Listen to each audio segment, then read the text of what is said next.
Hey, so I don't know that this game really needs a lot of discussion. Your opponent went Nexus first, and you didn't see it, and so you eventually died.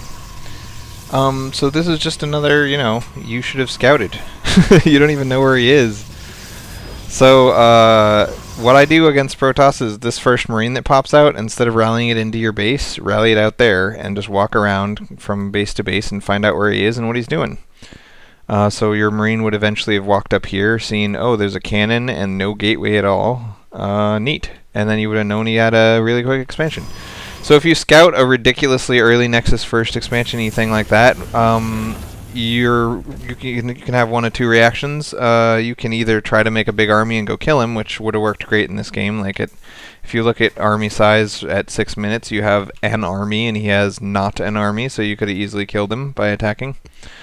And another alternative is you could obviously get an expansion right when you see this Nexus. If he has a Nexus and no gateway, he's not going to come kill you.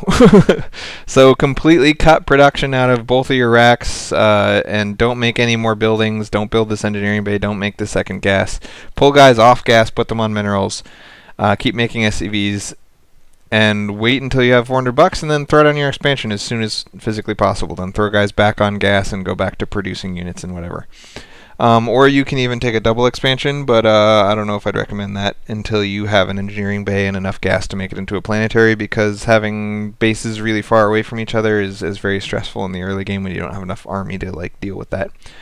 So yeah, those are the three valid responses to a super early expand, and all of them rely on you knowing that it happened. So I've lost in the past for the same reason that I just didn't know that he had took a super early expansion. And it's nothing to be ashamed of. It's fine. Just lose when this happens. It's cool. So look at this. 8 minutes in, 0 army size. So clearly, if you had ever attacked him in the first 8 minutes, he would have died. Or even if you just scouted, then you would have known that you could go attack him and then he would have died. And even his first couple warpins are just going to be stalkers. That's not very good. So it's not until... We'll wait until his army size graph goes ahead of yours. Dun dun dun dun dun dun dun. So right now, it's not until 12 minutes that he actually catches up to you in army size. So these super early expansions aren't as all they're cracked up to be. You really have to get really lucky and have your opponent not attack you at all for a very long time before it really pays for itself to take a super duper mooper juper expansion like that. A 1 gate fast expand is much safer, or a 2 gate or a 3 gate or whatever. And it gets you almost as much money. So really, people that do this, you should kill them. Anyway, so the whole strategy we've been working on is to out-econ your opponent, and if you can't out-econ him, then it's an invalid strategy. But I'd also like to mention, just like in the other game, your army at 10 minutes was not 3,500. It was, looks like 2,100 plus some researches. It looks like just stim and siege modes. That's 2,500. That's $1,000 short. That's 33% short. That means if you'd been playing against a one baser who had attacked you with a strong army right now, you would have just died. So this is why it's important for the entire early game to have bunkers. Always have bunkers. So if you want to sit on the high ground and make a bunker up here and then salvage it and make bunkers down here, then do that. But I prefer just starting off right on the low ground from the very beginning. Put your first bunker somewhat in range of your ramp, and then rally your troops behind them. Get this command center a lot earlier so that when you have SCVs mining over here, you can pull them off to go repair the bunker. Keep an eye on the most common attack path like you did. Just take these Elnagas and whatever. And you'll be sitting a lot prettier, because Marine Marauder 1 tank, this is not going to survive any sort of attack. Another problem that I saw later on in this game, I'm going to fast forward just to demonstrate it, is that you hotkey your racks to 4, and then you put your factory on 5, and then you put your starports on 6. And that is a problem because, first of all, you never really remembered to hotkey your starports. So you made a couple units with them by looking at them and clicking them, and then clicking the unit, and that takes so much longer than just hitting 4 tab E. You really need to learn the hotkeys, because you should be using your mouse only to move the camera and to select units. You shouldn't be clicking on this and clicking on this and clicking over here and clicking this and clicking. Look how long that takes compared to just hitting a bunch of buttons with your key. You know, like for SE it takes 2 seconds, whereas click this, click S, that takes a lot longer.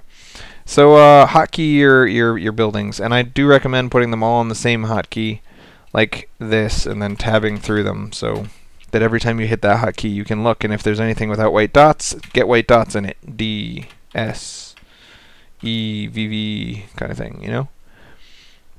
So that was it. By the time the battle comes, he has had such an economic lead from the early expansion that it's almost irrelevant what happens. But there are also some mistakes during the battle too, so I'll quickly go over those. You made these starports, which is great. I love that you made these starports, but because you didn't hotkey them, you didn't use them. So this factory and starports are idle. So you're basically just producing out of 2.5 racks. I say a half because this one has no add-on.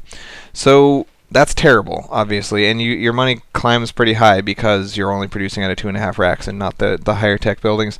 What you want to do in the early game, very early, for the first 9 minutes, you want to prioritize Marines over everything else. And then once your starport comes out, you want to prioritize production of that starport and factory over everything else, and then upgrades as well.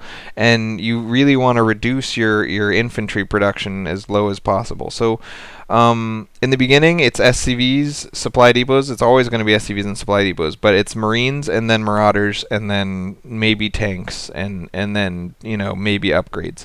But then later on, at like 9 minutes and later, it's upgrades first, highest tier stuff first, meaning starport and factory stuff first, and then M&M if you can afford it kind of stuff. So don't mass tanks, but if you have a factory, you can be making Hellions or Blue Flame Hellions or Thors, and those are fine as well. If you've decided not to use your factory at all, fine. Just prioritize your starports. Really, whatever it is that you're doing, you want to make sure that the most expensive things, gas-wise, are the things you're prioritizing. And then just spend whatever you have left over on M&M. But don't think of M&M as your core. They are the core of your army, but they're not your most important thing to spend money on, because without air units, M&M is just going to get dominated by Psystorm and charge lots. So here you're pushing out. Your army is reasonably smaller than his, like 2,000 bucks smaller than his, so you probably can't win no matter what happens, but whatever. But you have no air units with your attack whatsoever, and you have full bunkers and all of these units back in your base that aren't coming with you, and I think that's bad. I think that's bad, that's bad, that's bad, like in track, and also these dudes.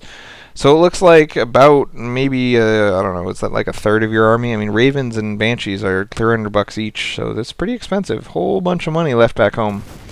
The next thing to say is, even though there's no possible way for you to win this fight, how you micro the fight is also important. The tanks should not be in front, they should be in back. The ghosts should be in front, and they should be able to emp things before they're in range of the rest of your troops. So if your ghosts were up here and they saw these Templars, then they could emp before the Templars are in range to do anything. Your M&M, I mean, your Marines should be all the way in back, your Marauders should be in front, your tanks should be in between the Marines and Marauders. It's nice if you can put your tanks somewhere where they can reach the battle, but the battle can't reach them. Like if you put your tanks up here and you fight down there. But then it's important to keep an eye out over here with like one Marine or something, just so that you can run your tanks away if you need to. And that is all. That is all. So as you can see, all this Psystorm is going to happen, and you're not going to get any emps off. Oh, there, now you finally emped right before they also died. So that was just a huge amount of damage. Also, with no medevacs, any damage they do is permanent. That's terrible. You always need to have medevacs if you've got a... Actually, basically in TVP, you always need medevacs, period. You need at least 2. You don't need a ton like you do in TVZ, but you need at least 2. So those emps were decent, but by the time they even happened, you'd lost all your army to Psystorm, and so this game is just kind of over. So, yeah. This whole game came down to the fast expansion, but there were also some other tidbits worth mentioning, and I have mentioned them. See ya.